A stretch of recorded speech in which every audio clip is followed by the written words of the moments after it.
वेदांत किसको कहते हैं? वेद और वेदांत, उपनिषद। वेदांत जो है वेदों का जो अंतिम लक्ष्य है, वेदांत कृत वेद विदेह चाहम, भगवान ने वेदांत शब्द का व्यवहार किया है। तो वेदांत क्या है? समस्त वेदों का सार, निचोड़, वो वेदांत है, जिसमें सूत्र रूप में वेद व्यास जी ने क्या किया? संकलन किया। जैसे जन्माद्यस्य यतः, ये वेदांत का, अथातो ब्रह्म जिज्ञासा, तत्त्वमसि, अहम ब्रह्मास्मि, ये सब क्या है? वेदांत के सूत्र हैं। और वेदांत को जो विद्वान जन हैं, वेदांत का 6 प्रकार से उसका नाम है। वेदांत को 6 प्रकार से हम 6 नामों से जानते हैं। पहला है ब्रह्मसूत्र, सुना नाम ब्रह्मसूत्र। और दूसरा है शारीरिक सूत्र, तीसरा है व्यास सूत्र, चौथा है बादरायण सूत्र, और पांचवा है उत्तर मीमांसा, और छठा है वेदांत दर्शन। ये वेदांत के 6 नाम हैं। और बहुत ही आवश्यक है वेदांत को समझना। चैतन्य चरितामृत के आदि लीला अध्याय 7 और प्यार संख्या 106 के तात्पर्य में जो है ये प्रभुपाद ने वर्णन किया है। ये 6 नाम दिए हैं, आप उसमें देख सकते हो। और चैतन्य चरितामृत अंत्य लीला के अध्याय 2 और श्लोक संख्या 95 में प्रभुपाद लिखते हैं कि वैष्णव को वेदांत सूत्र पर चारों संप्रदायों के आचार्यों अर्थात श्री रामानुजाचार्य, माधवाचार्य, विष्णु स्वामी तथा निम्बार्क द्वारा लिखित भाष्यों का अध्ययन करना चाहिए। प्रभुपाद लिख रहे हैं, क्योंकि यह भाष्य इस दर्शन पर आधारित हैं कि भगवान स्वामी हैं और सारे जीव उनके सनातन सेवक हैं। जो वेदांत दर्शन के समुचित अध्ययन में रुचि रखता है, विशेषकर यदि वह वैष्णव है, तो उसे इन भाष्यों का अध्ययन अवश्य करना चाहिए। इन भाष्यों की वैष्णवों द्वारा सदा से पूजा होती आई है। इसलिए संप्रदाय, जो भी प्रामाणिक संप्रदाय हैं, 4 संप्रदाय, वो कब प्रामाणिक मानी जाती हैं? जब उनका वेदांत पर अपना भाष्य होता है। ब्रह्म सूत्र पर अगर भाष्य दिया गया हो, तभी वह संप्रदाय क्या होता है? प्रामाणिक होता है, नहीं तो वो अप्रामाणिक संप्रदाय होगा।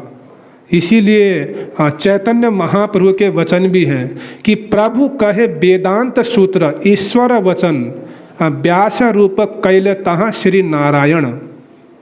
ये जो वेदांत सूत्र है, ये साक्षात ईश्वर के वचन है। और वेदांत को समझना बहुत कठिन है, बहुत ही कठिन। एक जन सामान्य व्यक्ति उसको समझ नहीं सकता है। इसीलिए तो जो वेदांत है, अगर उस पर कोई आचार्य अपना भाष्य लिखता है, तभी वह संप्रदाय मान्य होता है। तो वेदांत पर एक विचार श्रील प्रभुपाद जी का और है। चैतन्य चरितामृत आदि लीला अध्याय 7 और श्लोक संख्या 121 के तात्पर्य में श्रील प्रभुपाद जी लिखते हैं, श्रीपाद शंकराचार्य ने वेदांत सूत्र के आनंदमय अभ्यासात शब्दों की गलत व्याख्या करके पाठकों को पथभ्रष्ट करने का प्रयास किया है। शंकराचार्य जी ने भी वेदांत ब्रह्म सूत्र पर भाष्य लिखा। उन्होंने भाष्य दिए। जब आनंदमय अभ्यासात सूत्र आया वेदांत का, तो वहाँ पर उन्होंने व्यासदेव को गलत बोल दिया कि व्यासदेव जी भ्रांत हो गए थे। सोचिए, अपने गुरु को ही उन्होंने क्या कर दिया? गलत सिद्ध कर दिया शंकराचार्य ने। यही नहीं, उन्होंने व्यासदेव में भी त्रुटियां ढूंढने का प्रयास किया है। ये प्रभुपाद लिख रहे हैं। यहाँ पर वेदांत सूत्र के सभी सूत्रों की परीक्षा की आवश्यकता नहीं है, क्योंकि प्रभुपाद की इच्छा देखो अब, क्योंकि हम वेदांत सूत्र पर एक अलग ग्रंथ लिखना चाहते हैं। ये प्रभुपाद जी की इच्छा है। प्रभुपाद चाहते थे कि मैं वेदांत सूत्र पर भाष्य लिखूं, उसका अनुवाद करूं।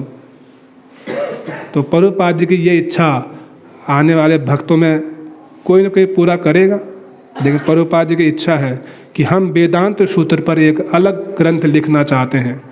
और वेदांत सूत्र पर 4 वैष्णव आचार्यों के अपने अपने भाष्य हैं। ये ज्ञान होना बहुत ही आवश्यक है। और श्रीपाद रामानुजाचार्य जी ने ब्रह्म सूत्र पर भाष्य लिखा। उस भाष्य का नाम क्या है, कोई बताएंगे?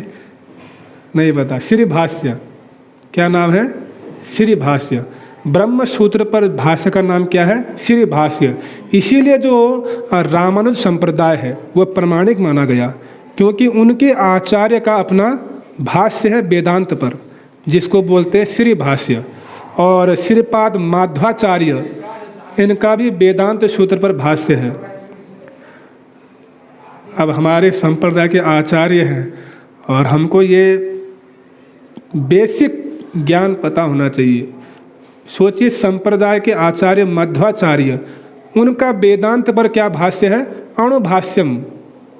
क्या भाष्य है? अणुभाष्यम। याद रहेगा सबको, अणुभाष्यम। और श्रीपाद विष्णु स्वामी जी का वेदांत पर भाष्य है सर्वज्ञ सूक्ति, सर्वज्ञ सूक्ति भाष्य। और श्रीपाद निम्बार्काचार्य जी का वेदांत पर भाष्य है वेदांत पारिजात सौरभ नामक भाष्य है। तो ये 4 वैष्णव आचार्यों के 4 भाष्य हैं वेदांत पर। इसीलिए ये 4 प्रमाणिक वैष्णव संप्रदाय हैं। इसके अलावा शंकराचार्य जी ने भी वेदांत पर भाष्य दिया, जिसको कहते हैं शारीरिक भाष्य, जो मायावाद मत के प्रभाव से ग्रसित है। वो भाष्य जिसको पढ़ने से जो है जीव का सर्वनाशी होगा, उस भाष्य को पढ़ने से। और एक और भाष्य है गौड़ीय संप्रदाय का। यद्यपि हम मध्य संप्रदाय के अंतर्गत हैं, लेकिन तब भी जयपुर में बलदेव विद्याभूषण को बाध्य किया लिखने के लिए कि आप ब्रह्म सूत्र पर भाष्य दिखाइए, तभी हम आपके संप्रदाय को प्रमाणिक मानेंगे। चुनौती दिया किन्होंने? रामानंदी वैष्णवों ने। ये चुनौती था एक बहुत बड़ा। क्या नाम है उस भाष्य का? भगवद गीता के पहले पृष्ठ में प्रभुपाद ने डेडिकेट किया बलदेव विद्याभूषण को, ये भगवद गीता समर्पण किया है। क्या लिखते हैं प्रभुपाद?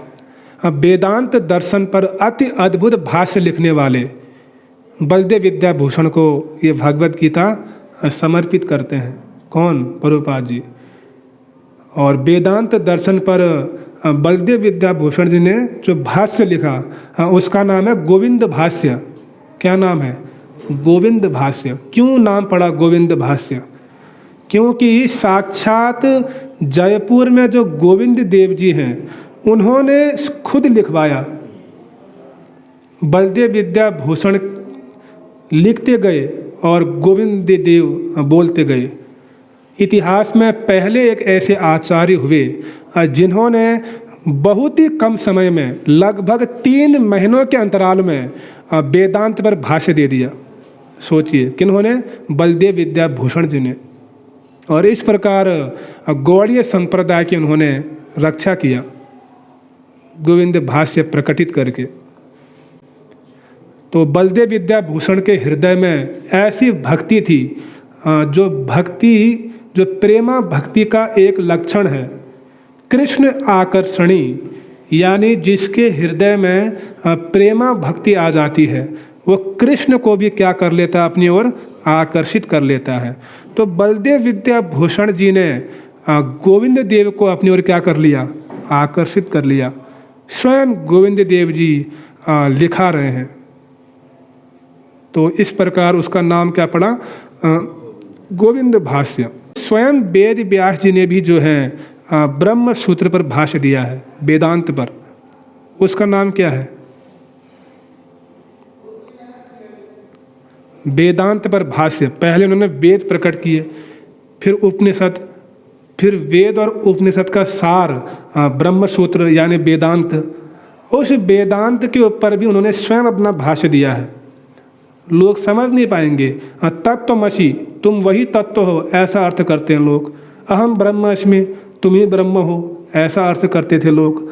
तो व्यास देव जी ने सोचा कि जो ब्रह्म सूत्र है इस पर मैं खुद ही जो है अपना एक भाष्य दे देता हूँ, ताकि आने वाले समय में लोग इन सूत्रों का दुरुपयोग ना करें, इनका गलत अर्थ ना निकालें। तो वो भाष्य क्या है? श्रीमद् भागवत पुराण। क्या है? श्रीमद् भागवत पुराण। समस्त वेद, पुराण और वेदांत का भी जो सार है, जो भाष्य है, वो भागवत है। इसलिए चैतन्य महाप्रभु या उनके अनुयायियों ने अब वेदांत पर भाष्य लिखने की आवश्यकता नहीं समझी। क्यों? क्योंकि वह भागवत को ही जो है वेदांत का भाष्य स्वीकार करते हैं। क्योंकि जब व्यास देव जी ने दे दिया तो फिर हम क्यों लिखें अलग से, ये भावना थी। लेकिन रामानंदी वैष्णव ने बाध्य किया लिखने के लिए कि नहीं, आपको लिखना पड़ेगा। और फिर बलदेव विद्याभूषण जी ने गोविंद भाष्य लिखा। और गोविंद भाष्य हम गौड़ीय वैष्णव को पढ़ने का प्रयास करना चाहिए। बहुत जटिल विषय है, लेकिन अगर हम भागवत को ही पढ़ लें 18 किताब प्रभुपाद जी की, यही अपने आप में पर्याप्त है। गोविंद भाष्य तो बहुत ऊपर की चीज़ें हैं। तो आ रहा समझ में? तो किसी का कोई प्रश्न हो पूछ सकते हो।